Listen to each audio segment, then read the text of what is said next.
Olá, estudantes do 8º ano, tudo bem com vocês? Sejam todos bem-vindos, sejam todas bem-vindas. Eu, professor Paulo Brito, e vamos falar sobre reformas religiosas, né? A palavra reforma na história, ela é um pouco diferente da revolução. A reforma, nós mantemos as estruturas. No caso das reformas religiosas, vai acontecer uma crítica ao cristianismo católico. Porém, ninguém vai deixar de ser cristão, né? Diferente da Revolução, onde nós vamos então, né, ter a discussão das estruturas e a gente faz aí todo um levante contra as estruturas políticas, sociais e religiosas que acontece, como a gente estuda a Revolução Francesa, a Revolução Americana e a Revolução Russa. Aqui a gente vai ver uma reforma, uma forma nova de se praticar o cristianismo, né? Que o nosso objetivo é conhecer as principais características da reforma protestante, dos reformadores e das ideias trazidas pelos reformadores, né? Olha só, vamos começar aí fazendo uma problemática, trazendo algumas informações, né? Olha o mapa aqui das primeiras comunidades luteranas no Brasil, né? Olha só, observe esse mapa. Em quais estados se instalaram as primeiras comunidades luteranas no Brasil, né?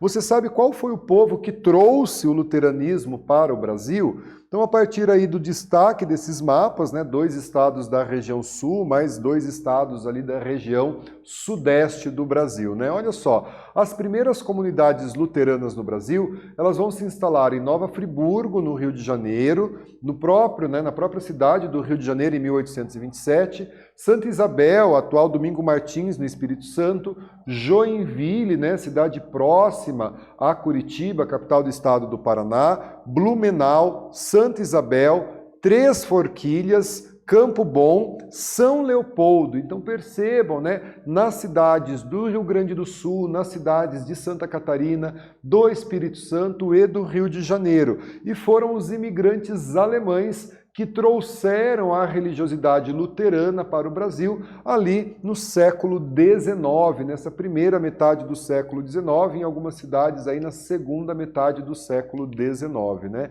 A reforma religiosa, pessoal. A reforma religiosa foi a maior divisão verificada no interior do cristianismo, né?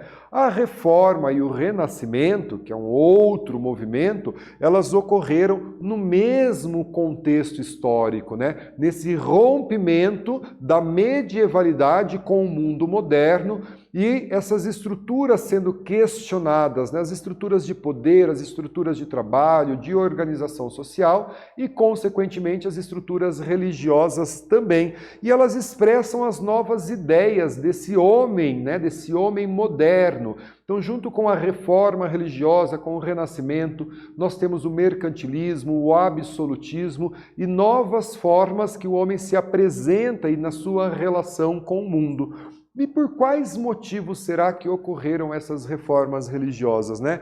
Trago aqui as 95 teses de Lutero, né? O texto que dá início a esse movimento dentro da igreja, as 95 teses de Lutero. Lutero, que era um monge da Igreja Católica, e vai propor uma reforma dentro da Igreja Católica, e nós já vamos falar de Lutero, né? Antes um pouco de falar de Lutero, vamos entender os motivos da reforma e os primeiros reformadores, os pré-reformadores. Na Idade Média, aquele período que começou no século V, com a queda do Império Romano e se estende até o século XV, a igreja ela era rica e poderosa, né? Podemos dizer aí uma das principais instituições da Idade Média. E os bispos da igreja possuíam feudos enormes, né?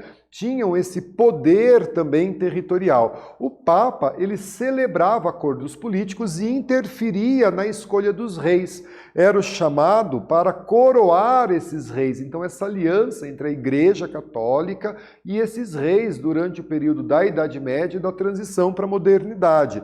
Porém, havia um grande número de pessoas, principalmente a burguesia ascendente, que estava insatisfeito, né, com essas práticas religiosas da igreja, essas alianças que se formavam. E essa insatisfação se dava devido a algumas regras, alguns dogmas da Igreja Católica do período, como, por exemplo, condenar os lucros, né? Uma vez que a burguesia estava de olho nesses lucros e enriquecia a partir desses lucros, né? Então, olha só, a venda de indulgências e as falsas relíquias. Venda de indulgência era a venda do perdão. Então, a Igreja Católica da época vendia um documento que dizia que esse documento tornava a pessoa que o possuía livre dos seus pecados e, portanto, assim, perdoada. Assim como as falsas relíquias, né, de santos ligados aí à religiosidade cristã católica, como, por exemplo, palha da manjedoura, prego da cruz de Cristo, e grande parte dessas relíquias elas não eram verdadeiras, mas elas eram comercializadas como fossem, gerando assim uma lucratividade para a Igreja Católica, né? O poder universal do Papa, né? O Papa detinha um poder não só religioso, como político também, né? Muitos reis passaram a ver o Papa, embora uma aliança inicial, como um obstáculo para o fortalecimento do poder real, né, dessa monarquia centralizada que se formava na transição para a modernidade, né? Ali uma representação da venda das indulgências, uma xilogravura do ano de 1530. Então a Igreja Católica vendendo esses documentos que dava o perdão às pessoas, né? E daí nós vamos ter os primeiros reformadores ou os primeiros pré-reformadores, como John Wycliffe, ou Johann Wycliffe e Jan Hus, eles que começaram, portanto, a questionar, na visão deles, algumas práticas da Igreja Católica do período, né? Então, dando sequência aqui, o Wycliffe, ele se forma em teologia, então ele tinha acesso aos livros sagrados, à Bíblia, pela Universidade de Oxford, e ele é responsável por traduzir a Bíblia para o inglês, que era a língua do seu povo, da Inglaterra. Até então, a Bíblia só podia ser em latim, e só os membros eclesiásticos da Igreja Católica, os padres e os bispos, eles sabiam ler essa Bíblia em latim. A grande parcela da população, além de ser analfabeta, né, nas suas línguas locais, obviamente não sabia latim. E ele afirmava, o Wycliffe, que havia um contraste entre o que a igreja pregava e o que deveria ser pregado no entendimento que ele tinha da Bíblia. Ele criticava, sobretudo, o acúmulo de riquezas por parte dos bispos e papas e a falta, né, de instrução do sacerdote para isso.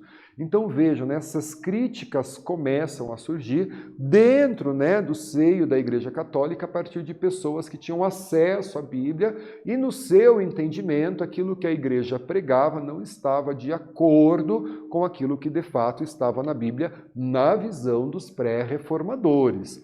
Nós temos também um teólogo, né, Jan Hus e Han Hus, que se torna conhecido por fazer os sermões no idioma tcheco e não em latim, né? E era a língua do seu povo para que as pessoas pudessem, portanto, entender. E ele também vai traduzir a Bíblia para o idioma local. Por seus ataques à corrupção que existia dentro da Igreja Católica e ao luxo do alto clero, né, que não trabalhava, não pagava impostos, vivia no luxo, ele foi, portanto, acusado de herege e foi queimado vivo em 1415, como representado aqui nesse desenho do século XIX, né, para a gente entender um pouquinho aí dessa questão dos pré-reformadores, beleza? E aqui a gente tem uma atividade, olha só. Analise a imagem ao lado e responda: o que a imagem retrata?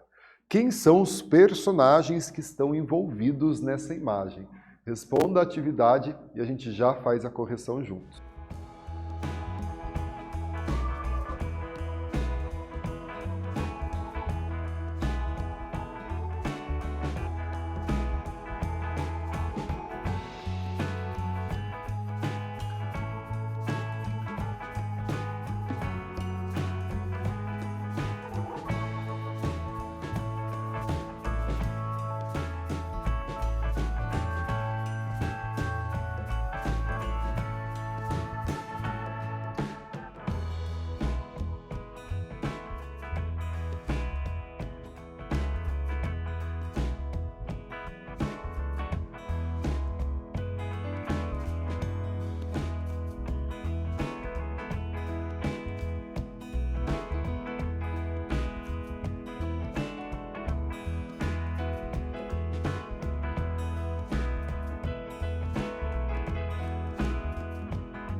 Pessoal, vamos então corrigir a nossa atividade, né? Analise a imagem ao lado e responda o que a imagem retrata. Quem são os personagens envolvidos, né? A imagem, a gente vê então a execução do Jan Hus, que se encontra no ponto mais alto, olhando para o céu, enquanto os inquisidores montam a fogueira. Ele que vai ser, portanto, queimado vivo, né? Por defender dogmas, regras, interpretação da Bíblia diferente daquilo que a Igreja Católica do período defendia, né? Os primeiros reformadores, né? A gente usou a palavra herege. Herege, pessoal, é aquele que professa uma heresia, uma doutrina contrária àquilo que é estabelecido pela Igreja, né? Como dogma. É considerado uma pessoa pecadora, né? E aqui morte na fogueira, né? Também uma pessoa sendo conduzida para a fogueira e era considerado um herege. A Igreja Católica passa a perseguir as pessoas, né, que se colocam contrárias à sua fé. Daí vai ter ali as bruxas, né, que de bruxas não tinham nada, né, as pessoas que eram consideradas hereges, judeus, passam a ser perseguidos pela Igreja Católica, pela Inquisição. Trago aqui os reformadores, né? E ali no quadro ao lado a gente tem, né, o Lutero, que a gente vai ver, o Jean Calvino, né? Em Zurique vamos ter também os movimentos anabatistas e, por último, o Henrique VIII, né, que vai fazer a reforma na Inglaterra. Ele que era rei da Inglaterra, da dinastia Tudor, e ele então, em 1530, 1534, ele rompe com a Igreja Católica e cria a Igreja Anglicana, onde o chefe, né, político é também chefe religioso, isso até os dias de hoje. O Lutero, pessoal, ele vai fazer a sua reforma no início do século XVI. Lutero é um monge da Igreja Católica, ele tem acesso à Bíblia, que era em latim, ele lia, portanto, em latim, e ele se revolta com a venda de indulgências, né, e ele vai discordar disso. E ele escreve as suas 95 teses e fixa na porta da Catedral de Wittenberg as suas 95 teses, propondo uma reforma para a Igreja Católica. O fato dele ter fixado na porta da igreja era um hábito, né, comum para que as pessoas pudessem ler e debater aquilo que ele levantou como pontos a serem reformados. Aqui uma reprodução de Martim Lutero, né, responsável pela criação da Igreja Luterana. O luteranismo, portanto, é essa doutrina fundada por Lutero. A Igreja Católica não vai aceitar as ideias de Lutero, vai haver um rompimento e a gente vai ter aí a Igreja Luterana, né? Entre os princípios da Igreja Luterana, a salvação se dá pela fé e não pelas obras, sacerdócio universal, então ali todo cristão é capaz de interpretar a Bíblia por si mesmo, então a gente tem essa questão trazida por Lutero também. A Bíblia é o meio pela qual Deus se revela, é a única fonte da verdade. O batismo e a Eucaristia são os dois e únicos sacramentos. Na Igreja Católica havia e ainda há, são 7 sacramentos, no luteranismo só 2. O culto aos santos e às imagens, segundo a teoria luterana, não tem fundamento, isso se mantém até os dias de hoje na Igreja Católica, e qualquer membro da Igreja pode se casar, não somente, né? Vejam que na Igreja Católica os padres não podem se casar, fazem voto de celibato, aqui todos eles podem se casar, né? Qualquer membro, e aqui mais uma representação do Martim Lutero, né? O Jean Calvino, ele também é um outro reformador, vai defender a salvação pela fé, refuta, né, o culto às imagens e também vai permitir somente 2 sacramentos. Aqui essa representação do João Calvino, né? Os 2 sacramentos, o batismo e a Eucaristia. Diferentemente de Lutero, Calvino ele vai acreditar na predestinação absoluta, ou seja, que as pessoas nada podiam fazer para mudar o seu destino, né? Então a teoria da predestinação do João Calvino. E aqui eu trago uma atividade, olha só, pessoal. Ao estudar os dois principais reformadores do século XVI, qual é a ideia principal que diferencia o luteranismo do calvinismo? Responda a atividade, a gente já responde ela juntas.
Pessoal, vamos corrigir a nossa atividade. Ao estudar dois dos principais reformadores do século XVI, qual é a ideia principal que diferencia o luteranismo do calvinismo?